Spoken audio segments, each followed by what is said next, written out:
Mornings in Kingston sound different, like the city itself is humming before the sun even rises. Mornings in Kingston always start with a certain kind of sound, not too loud, not too soft, just enough to remind you that the city's already awake. You can smell breakfast from 3 houses down, somebody frying something, somebody boiling something. That's how you know the day has begun.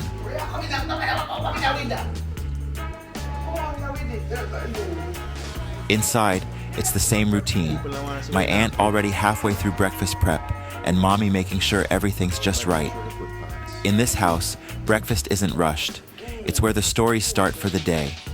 Some mornings are simple, but they always carry that same energy, the calm before the day really begins.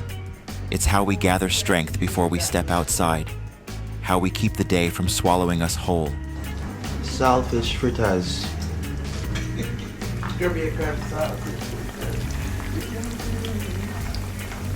I always say, you can tell a lot about a Jamaican household from what's happening in the kitchen on a morning like this. Today, it's all about getting ready, not just for the drive, but for the day ahead. So this is your typical morning Jamaican breakfast. We have bread, plantain, avocado, and this right here, you saw earlier, this is a saltfish fritter. Before we hit the road, Uncle's sorting through the goods, Bissy seed, jackfruit, coconut from the country, getting everything ready for the trip back to Canada. All of these came from St. Anne, deep in Irons Mountain. If you've seen that drive from Kingston to St. Anne, you know the road. If not, check it out after this one. In another video, I'll show a full walkthrough of Irons Mountain with my family. But for now, here's a taste of it. It's a nut. I forgot the name of it, but if you get a cut, you can just scrape the skin. Never too bad. Never too bad? Is that what it is? Never too much. Never. You can just scrape the skin and put it on the cut and bind it up, and it gets through. This is what it is. I don't remember the name of it, but that's what it is. I'm gonna pass the camera to my little cousin. Let him have a turn and show him how it's done. The camera. I'm showing this part. Yeah. Now I'm gonna show the crown. Yeah!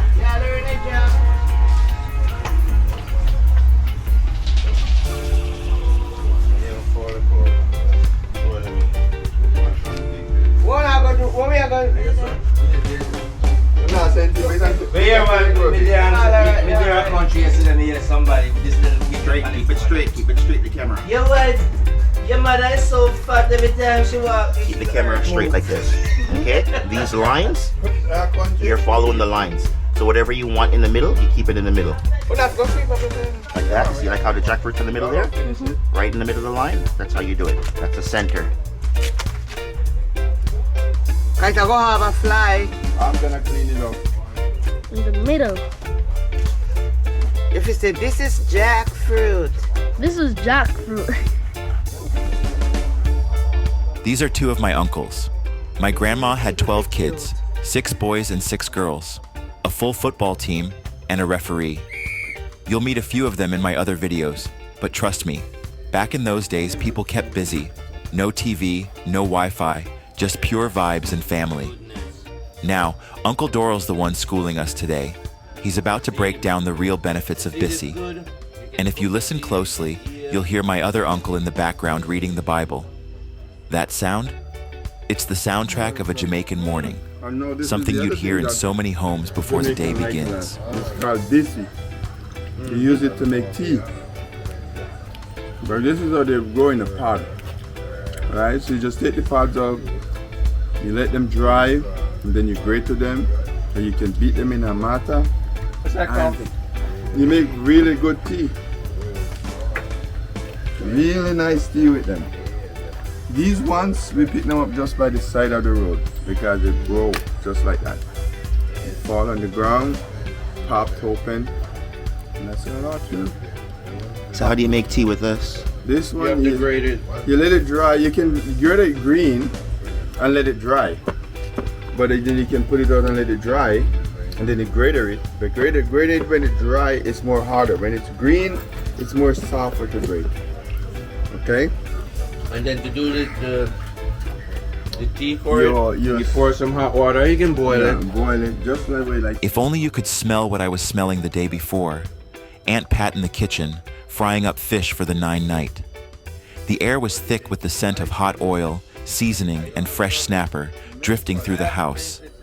As my uncle talked about Bissy, that rich, nutty aroma mixed right in with the memories, the kind that cling to you long after the plates are cleared. It made me think, how many of our stories start just like this, with a smell, a sound, a taste that takes you right back home. The Bissy look like the avocado. So this is what it looks like when you take the protective layer from off of it. It has, this is the protective layer from off of it. And this is what it looks like underneath. So I'm guessing this is a seed, right? Yeah, this is the Let part. me bring one. See if we can plant it back. The Bissy? Okay, you can do that. And some jackfruit seed. So this is what it looks like. So you clean this off and then you grater it. That's what it is. But one thing when you grater it, it has that like a redness, like a dye on your hand.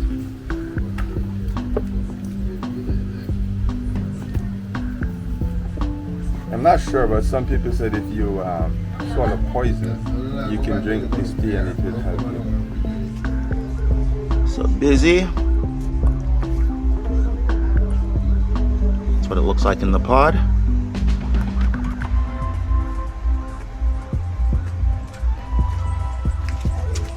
Bissy tea and caramel pudding or potato pudding. Sunday night time supper.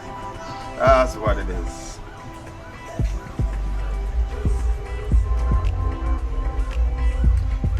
This is too much work. Too much work for this. Jackfruit? Yes. No, this is just the process because I want to bring it back home.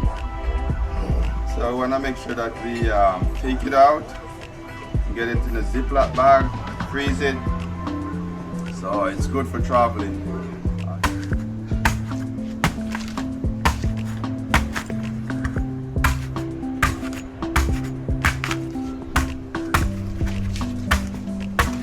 These coconuts came from a place called Irons Mountain in St. Anne. Up there, the land gives more than people can take. Trees heavy with fruit, but no one to pick them. So the coconuts fall, split open, and are forgotten, feeding the soil instead of the people. Same with the bananas.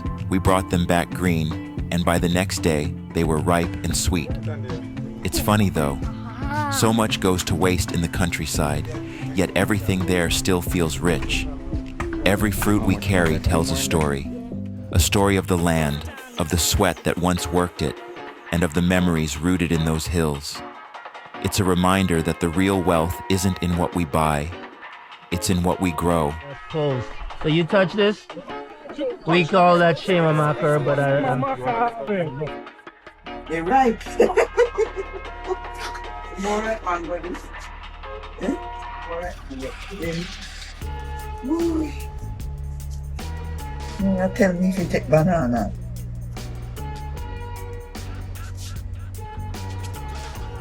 Yeah. Up your now, could you be again? I'm gonna tell you, if you put me on your seat, you're going to worry. You think I'll do it down me? Look them on. Bringing all this back home.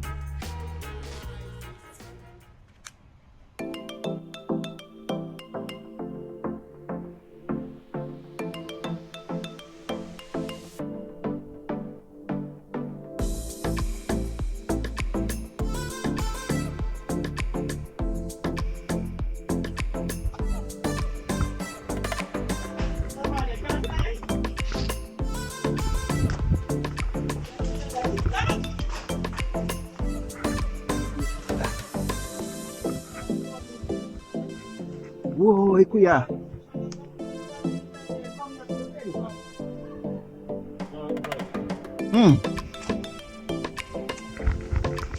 My goodness.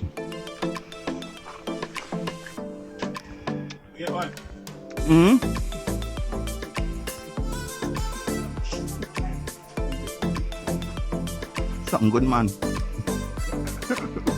I remember when I was younger, my aunt would send me to the shop to get maybe 3 pounds of chicken back, and somehow I'd always forget something by the time I got there. The yard gate on Regent Street would close behind me, and Kingston would take over. The sizzle from a sidewalk pan, a vendor's call, fresh callaloo, the bass from a passing car, a symphony that made you forget your own thoughts. That's the Kingston I know.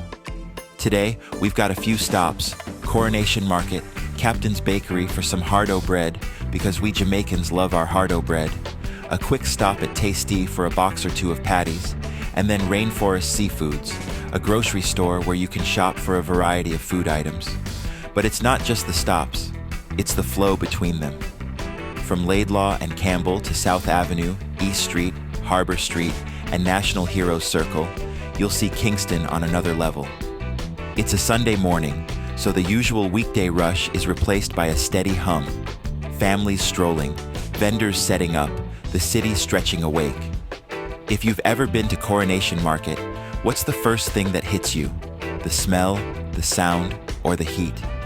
And all along the way, the walls speak too.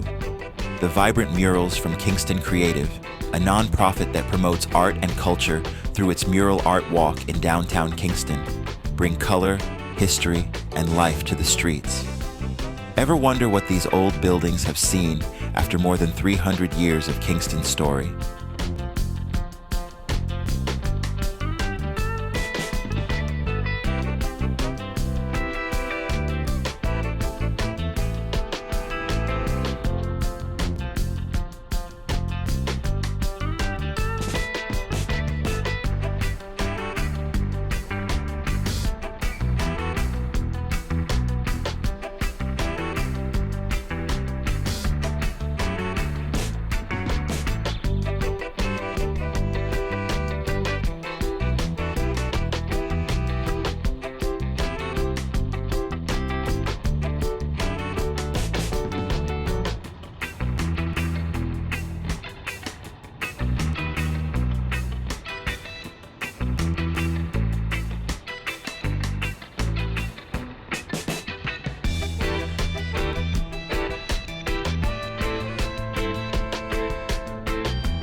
We're now on East Street, one of Kingston's old arteries, where the city's pulse has been beating for generations.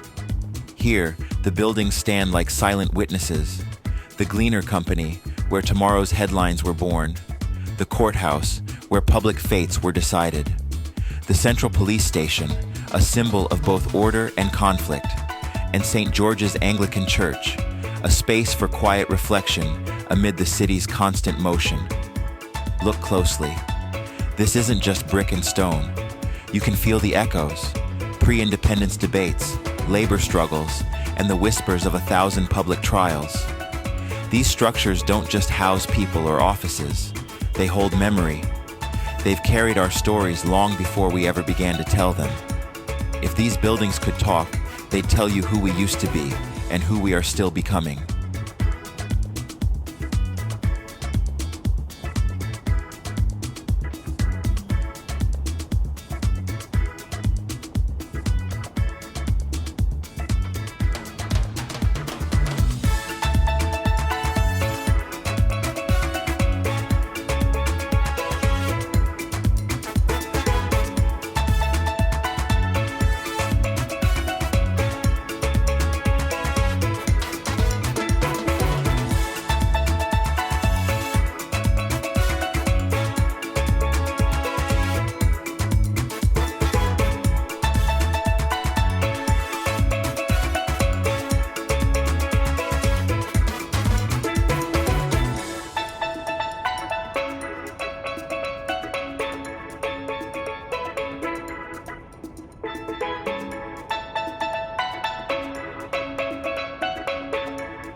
As we turn onto Water Lane, the walls start to speak.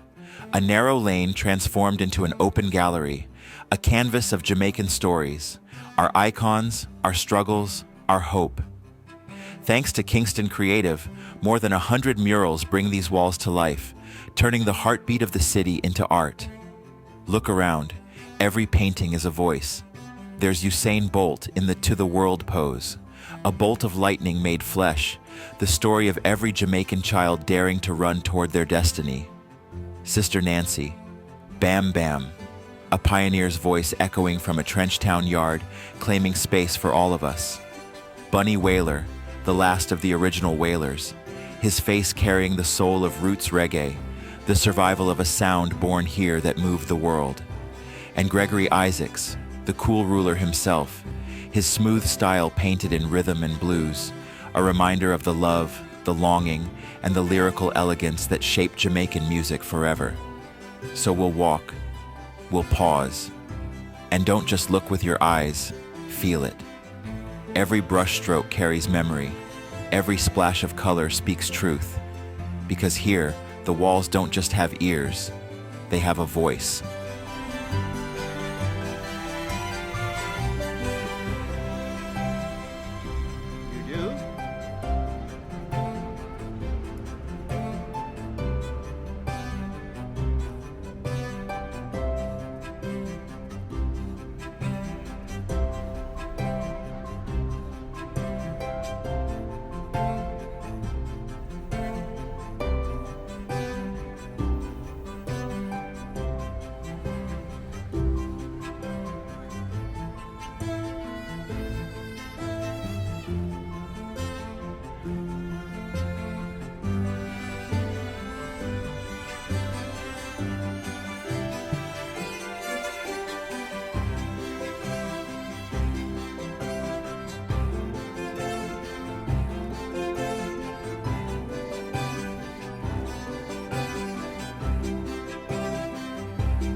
All right, man, come on.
We roll onto Berry Street, past the old Attorney General's offices, the Supreme Court rising on either side.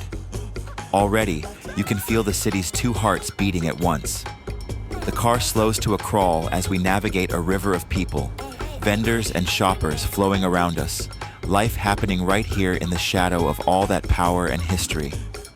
Even on a Sunday, these streets whisper of the past, of decisions made, lives changed, voices that once echoed in these halls. It's quiet up there in the stone, but down here, you can feel the pulse. Pulling onto Princess Street, the hunt for a parking spot begins. The moment we step out, Coronation Market takes over completely.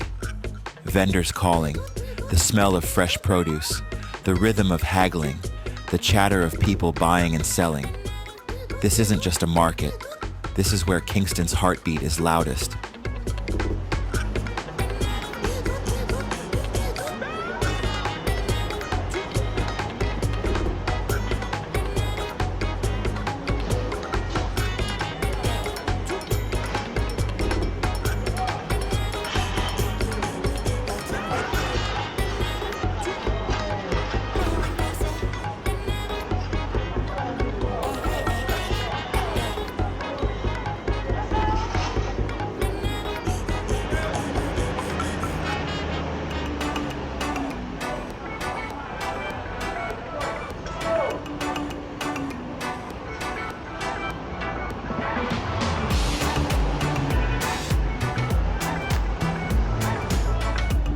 Along Berry Street, you'll find the Chinese Benevolent Society, established in 1891 to support Jamaica's Chinese community. It offered social and financial help to early immigrants and continues today as a center for charity and cultural preservation.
Now, if you're not from here, your first impression might be a lot. It can feel chaotic. Look chaka chaka. But look closer. This isn't chaos. It's a rhythm. This is the real, unfiltered pulse of the city. Look closer. The colors, the motion, the energy of it all. This is the one-stop shop for life. Fresh mangoes, phone chargers, new shoes, and the latest in stylish, sexy clothing for the ladies. The moment we step out, the sights and sounds of Coronation Market take over completely. The calls of vendors, the scent of ripe fruit. No more scandal bags, but now the rustle of paper and reusable bags. A small but telling sign of how Jamaica has moved forward. This isn't just a market. This is where Kingston's heartbeat is loudest. And for me, walking these streets feels like I was here just yesterday. But for my uncles, you can see it in their eyes. They haven't set foot here since they left Jamaica decades ago. This isn't just a street to them, it's a living memory. Every sound, every smell is a bridge back to their youth. Today, we're on a mission, grabbing a few things to bring back home, little tastes of yard for family abroad. But the real treasure, the one I'm hunting for the most, is pure old-school castor oil. Now, if you're a tourist, it might just look like a simple bottle. But for us, this is Jamaican gold, the same stuff our grandparents swore by. A tonic for the scalp, strength for the hair, and a remedy for, well, let's just say your grandma would call it a cleanser. It's pure, it's potent, and you won't find it like this on any pharmacy shelf overseas. For a visitor, this hunt might feel like an adventure, weaving through the market's energy, sharing a laugh with a vendor, taking home a piece of authentic Jamaican tradition. But for me, this is personal, a way to carry a piece of yard back home, a bottle filled with memory, flavor, and a touch of Jamaica itself.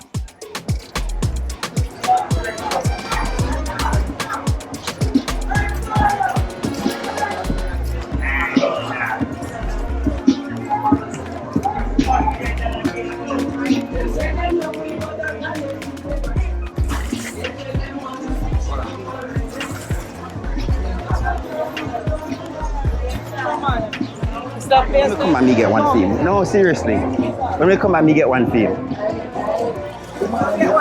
Yeah. He come back next month.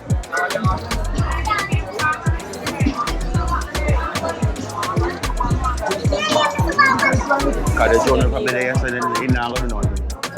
In no time, it take a mash up, especially for Aiden and a little Pitney.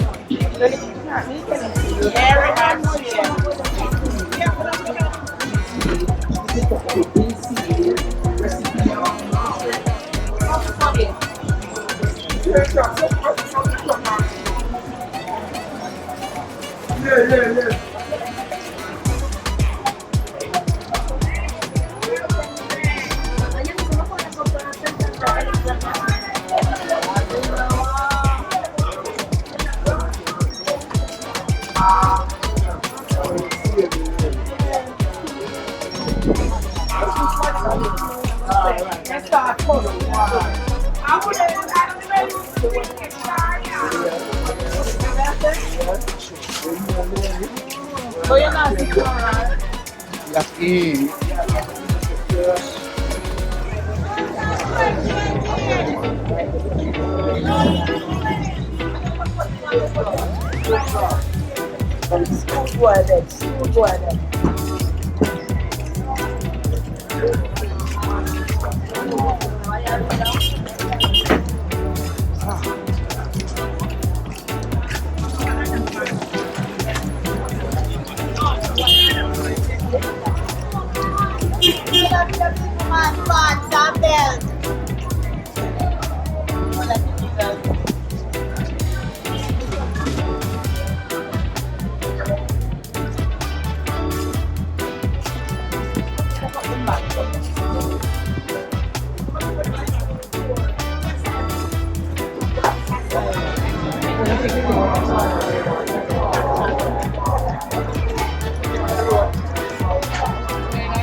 I came to Coronation Market for one thing, a bottle of castor oil, that golden staple in every Jamaican home. But the moment you step in, this place has a way of changing your plans. It's not just a market, it's Kingston's heartbeat laid bare, where every voice tells a story and every sale has a soul behind it. Outside, the market pulses with rhythm, color, and energy, thick with sound. Vendors calling out, radios humming old hits, and footsteps weaving through streets and sidewalks bursting with life. The scent of spices, fruits, and fresh herbs hangs thick in the air. Past a row of fruit stalls and clothing vendors, a small wooden table caught my eye. Her stall, brimming with sweets that whisked me straight back to my Aunt Pat's kitchen, where coconuts were cut tiny, sugar stirred until it turned just right. Memory seemed to float in the air. She stood there with a calm smile, her hands moving like someone who's done this for years, measured, patient, proud. Coconut drops, grater cake, peanut brittle. All the treats that taste like childhood, their sticky sweetness clinging to your fingers as you unwrap them. You'll often hear people say, anything in Jamaica is money. But standing here, I knew that's not the whole truth. It's not just about money, it's about meaning. And if you've seen this lady work, you'll understand what I mean. She's not just selling candy or herbs, it's care, tradition, and good service. The kind that reminds you Jamaica isn't only in landmarks or beaches, but in people like her, keeping flavors and stories alive, one coconut drop at a time. I didn't catch her name. There was no sign, just trays of sweets, and her laughter blending with the crowd. But maybe that's how it should be. Here, names don't matter as much as moments. And this one? It's one I'll remember. Not every vendor works the same way. Some move fast, quick sales, quick dollars, and that's just survival. But her table feels different. She takes the time to make sure you get exactly what you came for, every bite or bottle just right. That kind of care is rare. And just so it's clear, I'm not here to embarrass anyone or turn the camera where it shouldn't go. Wherever I film, whether it's here in Jamaica, in Colombia, or anywhere else, I'm here to capture the true heart of a country. The real side, the one you only see when you slow down, look a little closer, and listen. So when you find yourself in Coronation Market, whether for castor oil, herbs, Jamaican sweets, or just curiosity, stop by her stall. Taste the tradition, feel the care, and carry a little piece of Jamaica home with you. You won't forget her. Because sometimes, the simplest moments, a smile, a taste, a memory, reveal more about a country than any guidebook ever could. All these things are stuff I used to eat when I was a kid. I remember drops. We have gizzada, tambourine, also tambourine here too as well.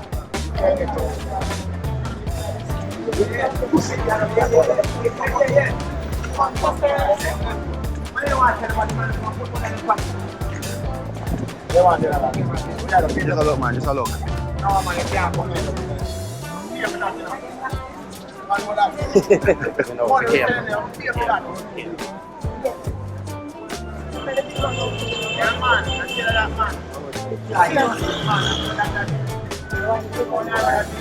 What, like castor oil?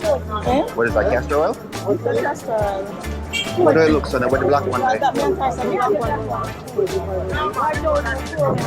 Yeah, the black one.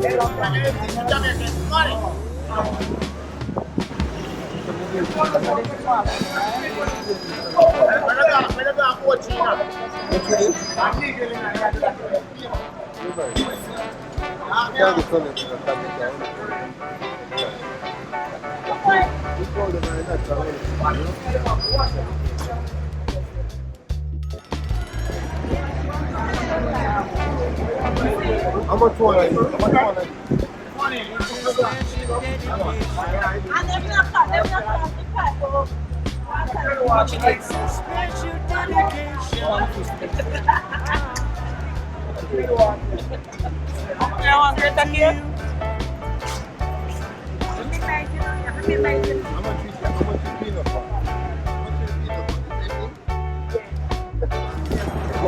How much is this so far? That's about 350. No, I'm gonna come down. 1, 2, 3. Yeah, no, yeah? Yeah, remember, She don't want castor oil. yeah. But they had the black one? It's the black one? And how much is the black one, you said? What? How much is the black one again? Come and sell me a bite, fine. How much is it for one? And the back one, 4,000.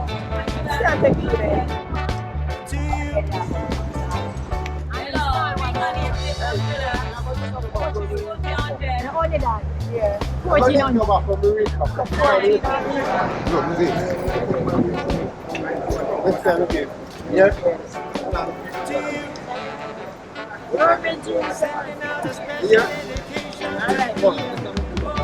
What else me can get for 150? What else me can get for 150? Me no know. What is good? What is the best thing here you like? When me like? Yeah. When me like, how you like? You like coconut? Or you like peanut? Or you like greta cake? Me no like gizzarda. A greta cake? This is greta cake? Or gizzarda? Greta cake.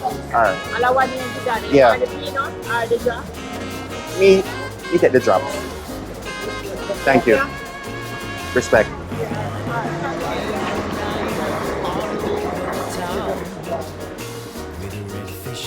So fine, we'll spin round and round.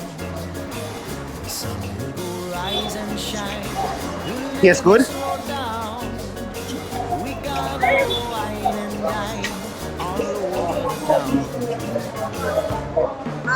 If you've ever felt the rhythm of Coronation Market, the voices, the colors, the undeniable heartbeat of Kingston, you know there's no place like it. But that heartbeat sits at the center of a bigger question.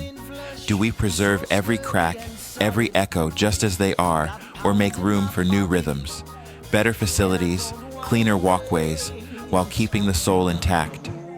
What do you think? Would change risk its authentic spirit, or is careful evolution the key to keeping it alive? Drop your thoughts in the comments, preservation or progress. And if you're living for these real Jamaican stories, don't forget to like, share, and subscribe. Plenty more of the island's heartbeat coming your way. Some ginger punch, darling, try it first. Satisfy all your thirst, make you feel right. I've got a hunch, you're the only one. The evening has just begun, and we have all night. We gonna go out and night all over the town. Fish and rum so fine, we'll spin round and round. The sun will rise and shine, we'll never slow down. We gotta go wine and dine all over the town. Eh? Yeah.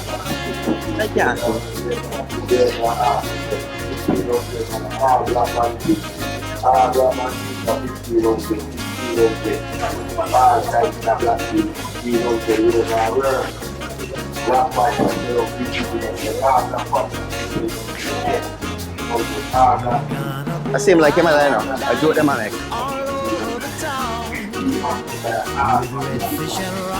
No, no, no, miserable. We'll spin round and round. The sun will rise and shine. We'll never slow down. Oh, we gotta go wine and dine all over the town.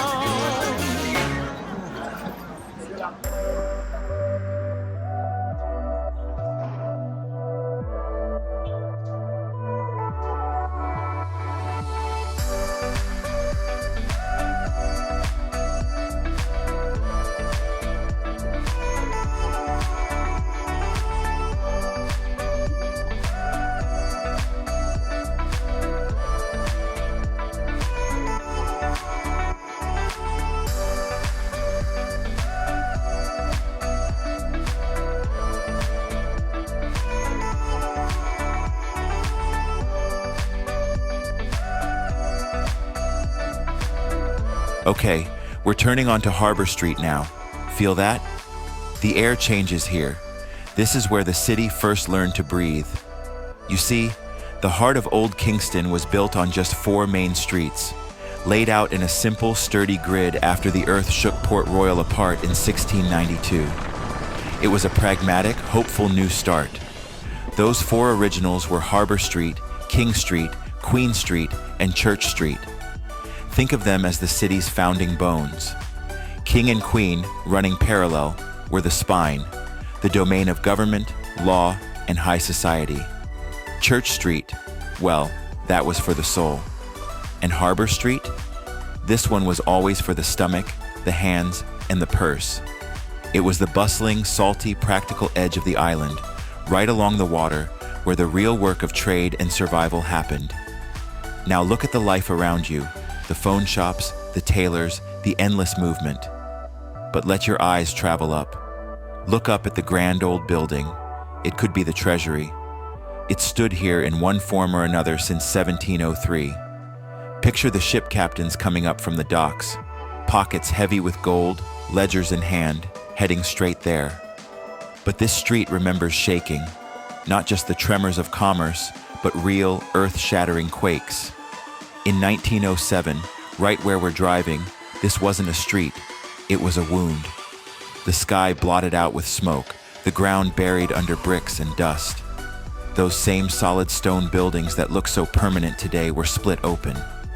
People stumbled through the rubble, dazed, injured, lost. That's the thing about Kingston. We build, we fall, and we build again. We paved right over that trauma. The capital moved here, the money flowed, and by the 1960s, Kingston tried again.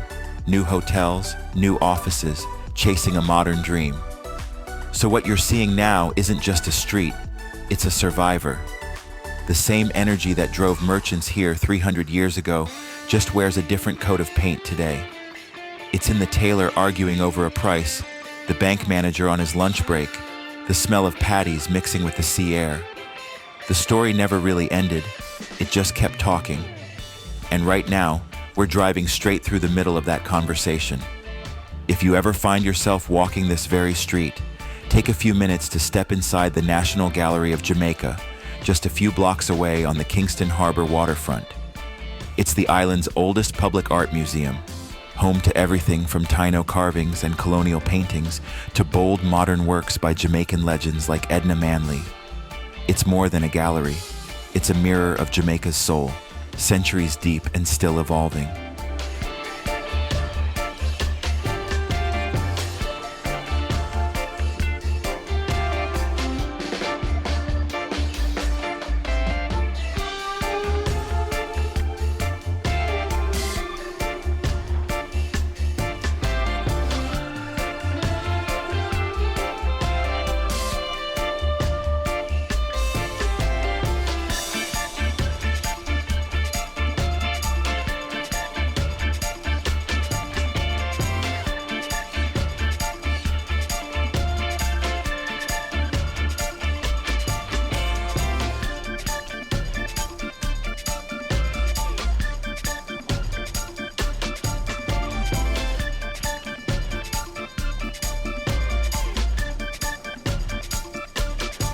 All right, we're now moving along Hanover Street.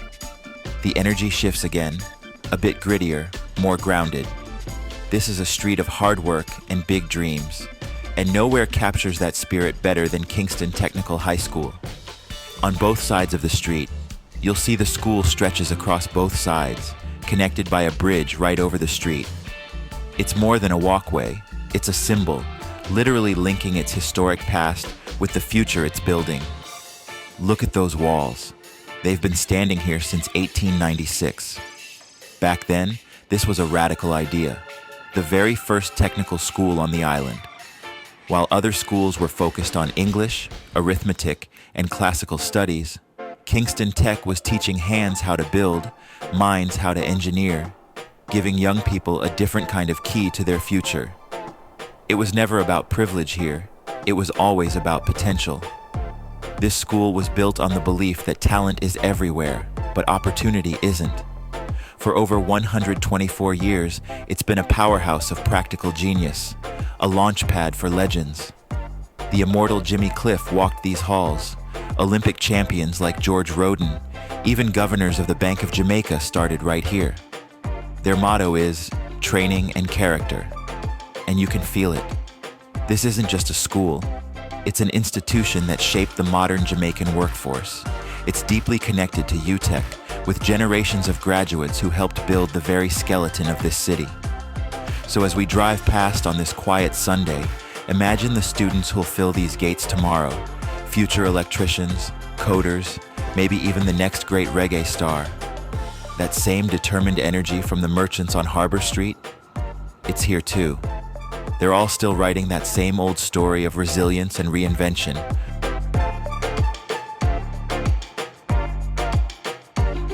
All right, we're crossing South Avenue again. Look straight ahead. There's a building that quietly holds the story of a true Jamaican icon, the Banana Board. If you're ever passing by, it's worth a glance. It's easy to miss, yet its story is anything but small. For generations, the banana was more than just fruit. It was a lifeline, a major export that fed families and shaped parishes. But you know the Jamaican story, it's never a straight line. This industry, like so many here, has been tested. Hammered by storms, challenged by global markets, the old way of exporting largely came to a halt in 2008. But did it end? No, it transformed. The farmers, the thinkers, they pivoted. Hands in the soil, eyes on the market, turning their focus inward to feed their own and supply our vibrant domestic and tourism markets. The Banana Board had to reinvent itself, to shift from managing a giant export machine to strengthening the roots from within. That building isn't just an office, it's a testament to a different kind of strength, not just the resilience to stand against a storm, but the wisdom to bend and adapt when the winds change. It's about ensuring that the banana and plantain, staples of our land and our diet, continue to be a source of life and livelihood for Jamaicans. Another chapter in the same story. We build, we get knocked down, and we find a new way to rise again.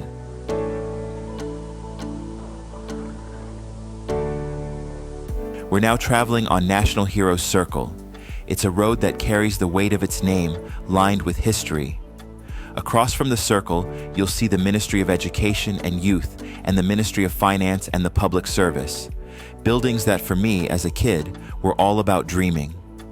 My cousin and I would sneak over with kites we made in the yard, imagining ourselves flying high, maybe even becoming pilots one day.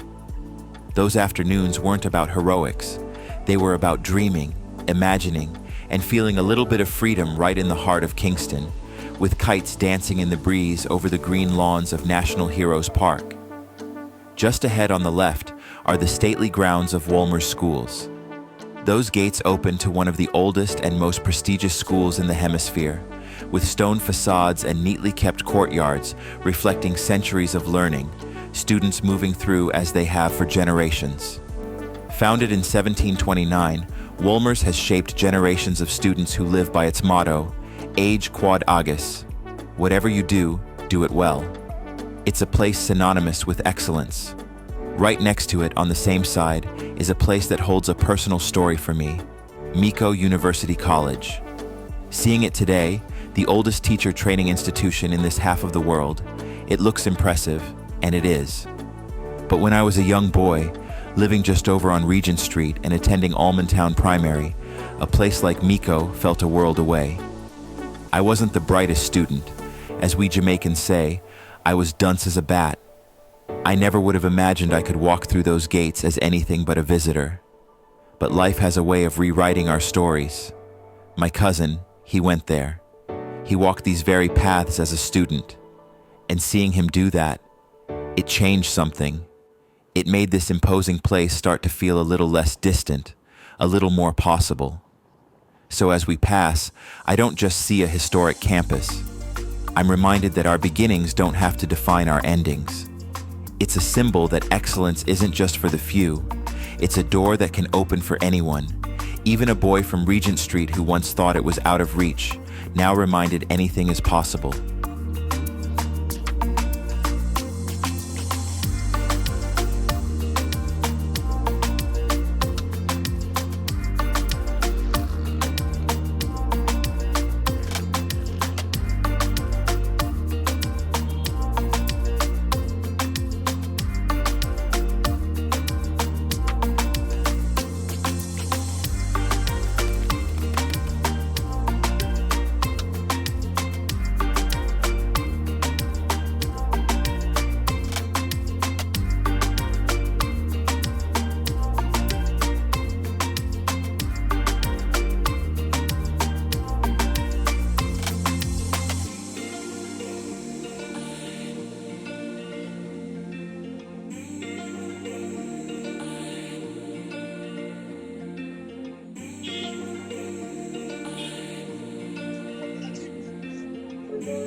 History isn't just in the stones of old buildings, it's in our rituals, in the bread we break together. That's why we're stepping away from the car into a place where the air itself tells a story. Captain's Bakery on Halfway Tree Road. The air here is thick with the smell of warmth, of yeast, of echoes from the oven as golden loaves line the shelves and steam rises from the back. It's a smell that carries meaning. We're here to see how bread plays its part in one of our most important traditions, the Nine Night, a gathering, a celebration of a life, where community comes together to share stories and strength. And at the heart of that gathering, you'll always find food. This bread, still warm, its crust crackling, it isn't just sustenance, it's a gesture of care, a shared loaf for a shared loss. And from that sacred space of community to the small personal ritual of grabbing a patty, the thread of connection continues. A tasty patty is more than a snack. It's a taste of home you can hold in your hand. That first bite through the flaky golden crust into the seasoned filling. You hear the slight crackle, and it's an immediate, delicious memory. And you never just get one. It's a rule. You bring them back. You share them, feeling the warmth and flaky layers in your hands, the aroma still lingering. A quick tip, if you're taking them to family in Canada, grab the sealed ones. They travel perfectly and make it through customs without a question. They're a small, flaky piece of Jamaica to carry with you. From the solemnity of a Nine Night to the simple joy of a patty, it's all part of the same story. A story of how we remember, how we connect, how we care. One loaf, one bite, one shared moment at a time. What is it? Jesus, please.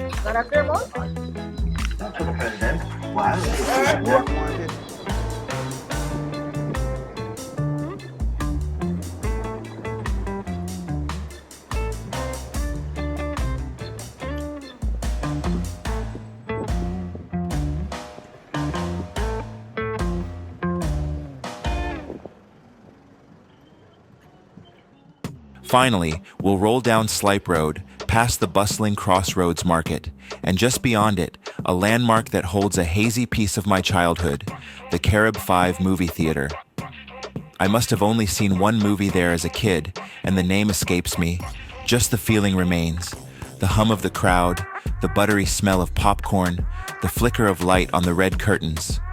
What isn't hazy is its history. When it opened, the Carib was a gleaming modern cinema, a marvel of its time.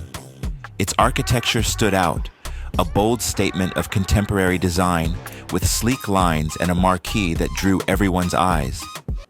In a city still finding its rhythm, it became a rare shared space where families, neighbors, and friends could gather under one roof for the magic of a story, the thrill of the screen, and the escape of those 2 hours. A trip to the Carib wasn't just about movies. It was an event, a slice of Kingston life, where the streets paused and imagination ran free. We continue on, past the enduring presence of St. Luke's Church, until we reach our last stop. Rainforest Seafoods, a local grocery store where the shelves and stalls are alive with the flavors of Jamaica. The variety is endless, a vibrant symphony of color, sound, and flavor, alive with the island's bounty. Fresh catches, colorful produce, spices, and staples line every aisles. It even reminds me a bit of the regular stores back home in Toronto. And standing there, taking it all in, I realize it's more than just a stop.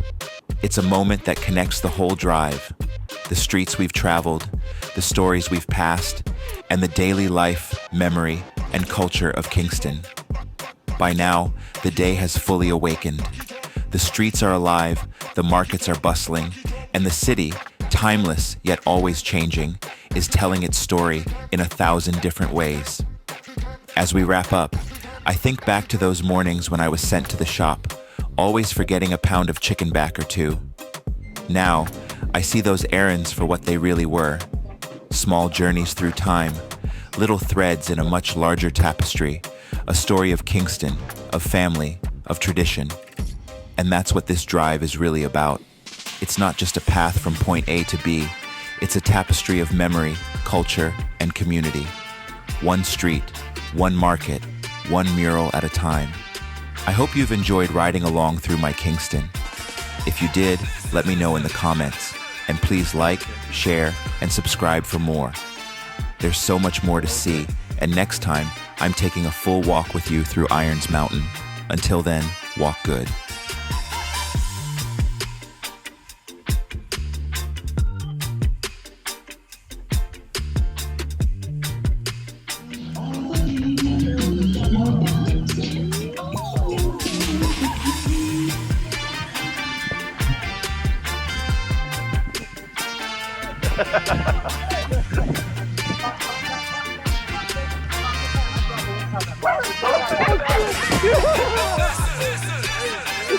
There's one big dog just throwing this up. Yeah, one dog, you said that. Okay, thank you.